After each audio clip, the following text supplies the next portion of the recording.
आप अपने YouTube channel BS education plus में आपका स्वागत है, अभिनंदन है। और हम आज लेके आए हैं आपके लिए सिंपल सेंटेंस जिसमें हम लोग पढ़ेंगे आज इज एम आर का प्रयोग, जो कि देखने के दृष्टि में बहुत छोटी सी चीज है इज एम आर, लेकिन दुनिया का हर एक टॉपिक स्पोकन से लेके ग्रामर से लेके बुक से लेके सारे चीज इसी पर आधारित होता है, इज एम आर के उपयोग पर, use of is M R. तो हम लोग आज पढ़ेंगे सिंपल सेंटेंस यानी साधारण वाक्य में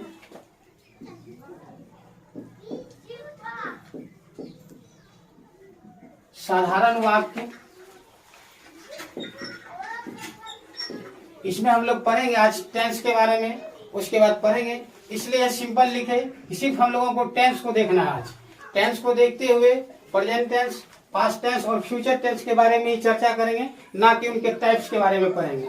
इसीलिए हम लोग लिखे पहले सिंपल सेंटेंस, और आपके अगर किसी बुक में पढ़ेंगे इज एम आर का use of is M R यानी इज एम आर का आप लोग प्रयोग कर सकते हैं। ये सारी चीज होता है कि हम लेके चले हैं सिंपल सेंटेंस, साधारण वाक्य, ये क्या होता है।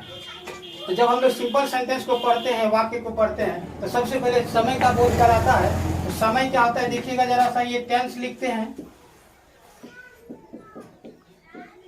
ये टेंस, इसका हिंदी होता है आपका काल। टेंस मीन्स काल। काल क्या होता है, जस्ट लाइक एक समय है, समय का जो बोध कराता हो वह काल कहलाता है। यानी हम लोग इसको परिभाषित करते हैं कि क्रिया करने में जो समय लगे काल कहलाता है।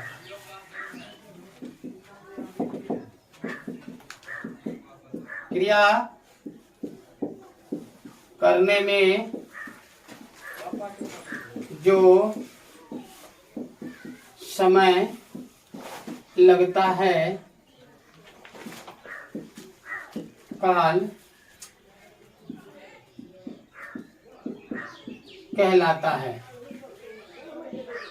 क्रिया करने में जो समय लगता है वह काल कहलाता है। या दूसरे तरह से हम लोग परिभाषित कर सकते हैं इसे, एक क्षण में किए गए कार्य को काल कहते हैं। क्रिया करने में जो समय लगे यह आपका काल कहलाएगा। अब यह काल जो है आपका 3 भाग में टूटता है, यानी टेंस के 3 प्रकार होते हैं। तो अब हम लोग तोड़ते हैं टेंस को।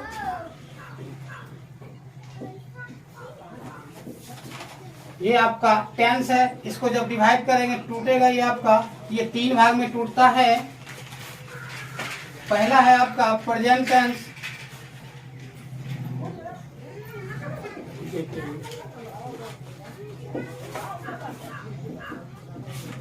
दूसरा पास्ट टेंस, तीसरा आपका टूटेगा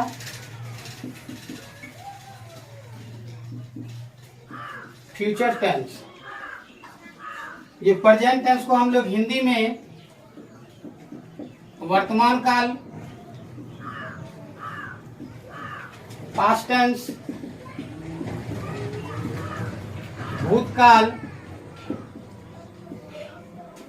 फ्यूचर टेंस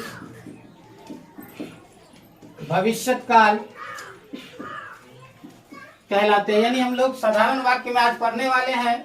काल, क्रिया करने में जो समय लगता है उसे काल कहते हैं। काल को जब बांटते हैं हम लोग तो काल के मुख्यतः 3 भेद होते हैं, प्रेजेंट टेंस, पास्ट टेंस और फ्यूचर टेंस। इसको हिंदी में प्रेजेंट टेंस को वर्तमान काल, पास्ट टेंस को भूतकाल और फ्यूचर टेंस को भविष्यत काल कहते हैं। आज हम लोग पढ़ेंगे नए टॉपिक पर वर्तमान काल के हिसाब से वर्तमान काल को देखेंगे। हम लोग कैसे समझेंगे कि कोई क्रिया वर्तमान काल में हो रही या भूतकाल में या भविष्य काल में हो रही, इसके बारे में आज हम लोग पढ़ेंगे। और शॉर्ट एंड हट ट्रिक के साथ, जबरदस्त ट्रिक के साथ आज हम लोग पढ़ेंगे प्रेजेंट टेंस का अनुवाद किस तरह, वर्तमान काल के हिंदी का इंग्लिश में अनुवाद किस तरह से किया जाएगा। आइए देखते हैं वर्तमान काल का। ये था आपका प्रेजेंट टेंस। जब हम लोग टेंस को तोड़े तो यह 3 भागों में विभक्त हुआ, पहला प्रेजेंट टेंस, दूसरा पास्ट, तीसरा फ्यूचर। और प्रेजेंट टेंस को ही हिंदी में हम लोग वर्तमान काल कहते हैं, पास्ट को भूतकाल कहते हैं और भविष्य को, फ्यूचर टेंस को भविष्य काल कहते हैं। अब हम लोग को देखना है पास्ट टेंस के बारे में। चलिए यहां तक देख लीजिए, इसके बाद हम लोग चलेंगे प्रेजेंट टेंस के बारे में।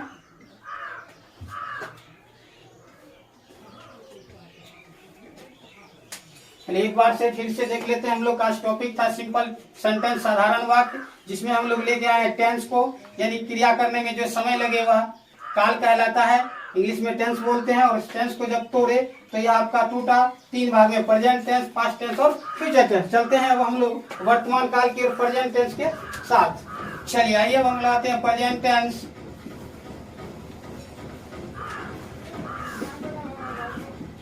वर्तमान काल तो हम लोग कैसे पहचानेंगे कि हमारे पास जो भी वाक्य है वह कौन से टेंस में है, तो इनका पहचान होता है, ये हम लोग पहले पहचानते हैं। पहचान है जिस वाक्य के अंत में,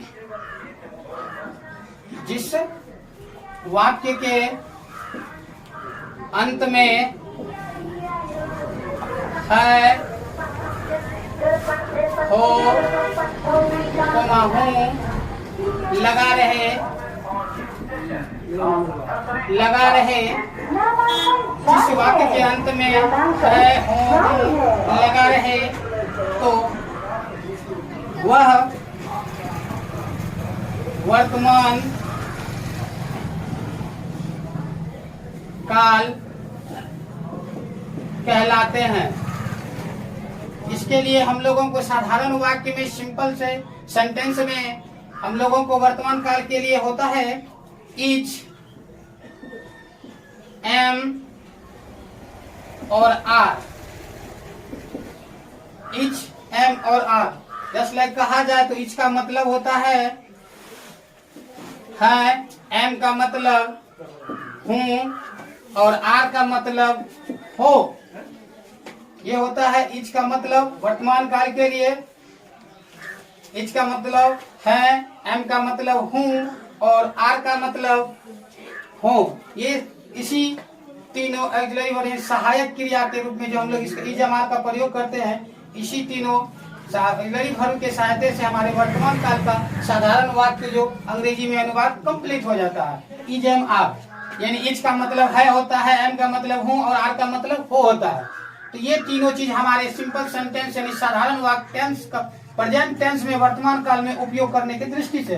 तो अब समस्या बनी रहती है हम लोगों के सामने कि इज का प्रयोग, एम का प्रयोग और आर का प्रयोग कहाँ किया जाए, क्योंकि इस समय हमारे इंग्लिश में अनुवाद करने में वर्तमान काल में तीन ऑक्सिलरी वर्ब सामने आते हैं, इज, एम, आर। तो इज कहाँ किया जाएगा, आर कहाँ किया जाएगा और आर का प्रयोग कहाँ किया जाएगा। तो आइए हम लोग सुनते हैं इज, एम, आर क्यों, कहाँ और क्यों, कब, किस कंडीशन में किया जाता है। तो सबसे पहले हम लोग सुनेंगे इज का प्रयोग, फिर आर का प्रयोग, फिर एम का प्रयोग। तो चलिए हम लोग लिखते हैं इज का प्रयोग, और ये ट्रिक्स है, जबरदस्त ट्रिक के साथ हम लोग आए हैं इज, एम, आर का प्रयोग को लेकर। चलिए, इससे पहले क्लास में हमने सब्जेक्ट के बारे में बताया था।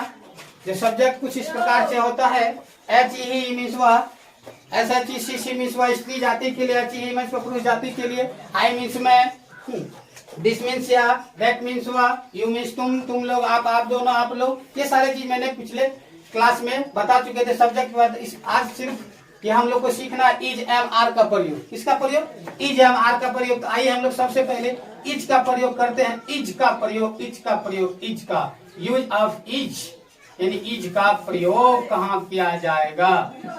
इज का प्रयोग हम लोग लिखेंगे, इज का प्रयोग कहाँ किया जाएगा। तो ये ट्रिक है, जबरदस्त ट्रिक है ये आपका। He see it name, he see it name, he see it name के साथ ही सी इट नेम के साथ इज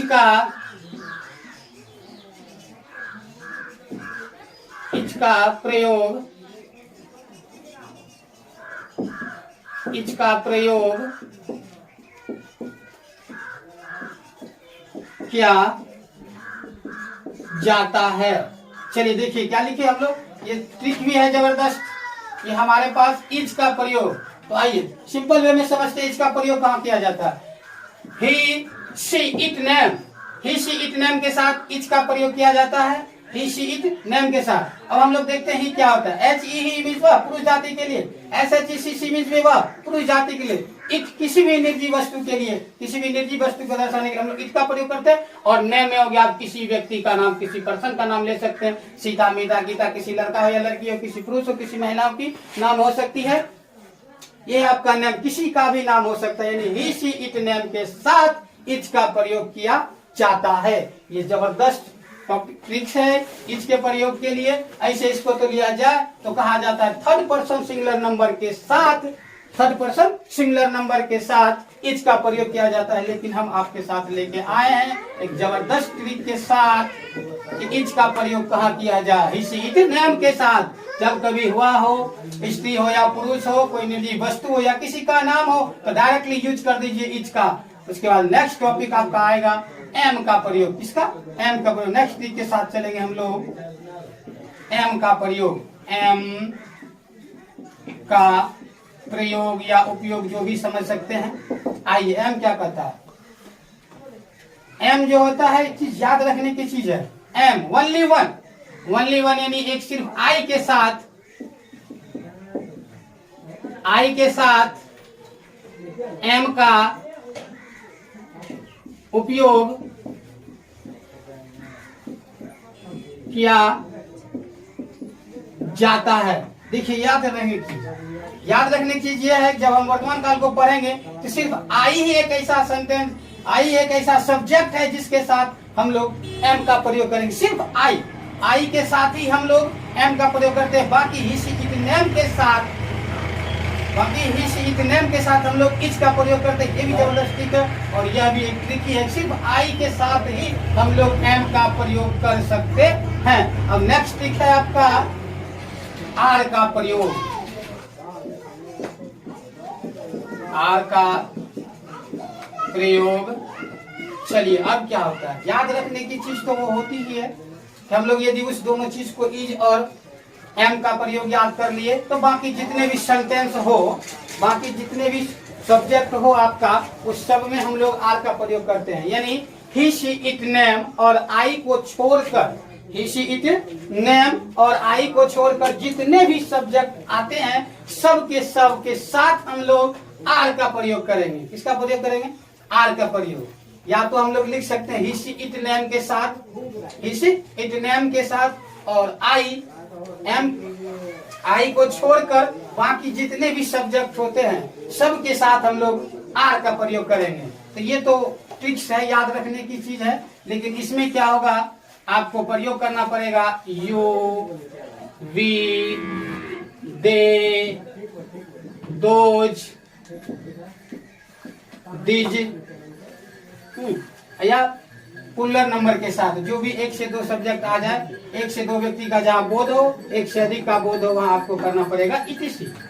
यानी ये कहने का मतलब है आर का प्रयोग यू, वी, दे के साथ, बीच इतिशी के साथ आपका यानी जो बहुवचन को दर्शाता हो उसके साथ आप लोग आर का प्रयोग कर सकते हैं। और याद रखने का ट्रिक यह भी है, आर का ट्रिक है ये कि आपको आर का प्रयोग याद रखना हो तो ही, शी, इट, नेम और आई को याद रखिए। उसके वाले को छोड़ के बाकी जितने भी सब्जेक्ट आपका आता है सब में आप आर का प्रयोग कर सकते हैं। ये था हमारा इज, एम, आर का प्रयोग। और अब कुछ उदाहरण लेते हैं इस तरह से हम लोग उपयोग करेंगे। तो चलिए सबसे पहले हम लोग उपयोग में लाते हैं उदाहरण।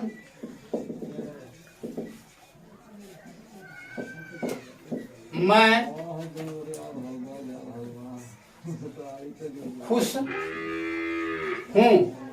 मैं खुश हूँ। सबसे पहले देखिए हम लोग उससे पहले पहचान में लिखे थे कि जिस वाक्य के अंत में हूँ, हो, है आदि लगा रहे तो वह वर्तमान काल कहलाता है। तो सबसे पहले पहचान हम लोग कर लेते। देखिए इस वाक्य के अंत में हूँ लगा है, ये क्लियर हो गया है कि हूँ लगा है तो हमारा वर्तमान काल है। और उसके बाद दूसरा चीज हम लोग देखे थे कि जब आई का, सिर्फ आई के सब्जेक्ट वाले में, आई सब्जेक्ट वाले में हम लोग एम का प्रयोग करते हैं। किसका प्रयोग करते हैं? एम का प्रयोग करते हैं। तो हमको पता है सब्जेक्ट मैं का इंग्लिश आई ही होता है, मैं का इंग्लिश आई ही होता है। तो ये आई आपका मैं का इंग्लिश आई होता है, तो ये आई आपका हो गया मैं का इंग्लिश। और आई के साथ अभी तुरंत हम लोग पढ़े थे आई के साथ सिर्फ एम का प्रयोग किया जाता है। तो यहाँ आपका हो जाएगा आई एम, बाकी ये जो कुछ भी यानी ऑब्जेक्ट आ जाता है आए उसको लिख रखते हैं। जैसे खुश है हैप्पी, HAPPY पहला सा। अब दूसरा एग्जांपल आपके सामने है।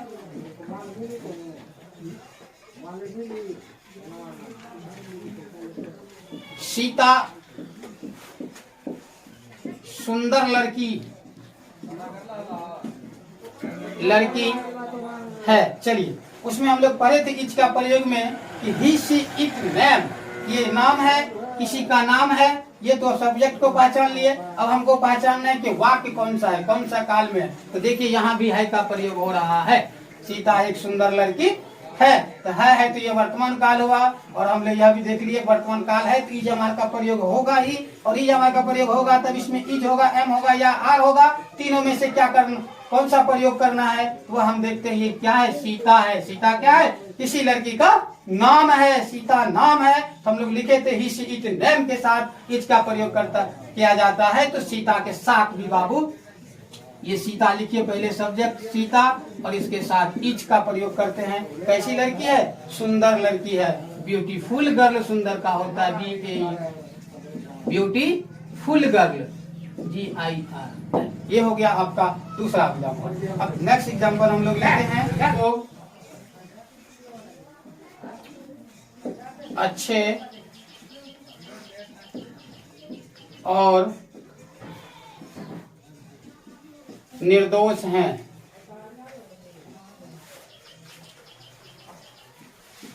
चलिए ये कह रहा है आप लोग अच्छे और निर्दोष हो, निर्दोष है, आप लोग अच्छे हैं और निर्दोष है। अभी हम लोग देखे थे पहले तो है, हो, हूँ यदि लगा रहे तो हम लोग समझ लेते हैं वर्तमान काल है। और वर्तमान काल जैसे आएगा तो हम लोगों को प्रयोग करना पड़ेगा इज एम आर का। तो अब इसमें ढूंढना है कि इस तीनों में से किसका प्रयोग होगा, इज का होगा या आर का प्रयोग होगा। तो आइए देखते हैं।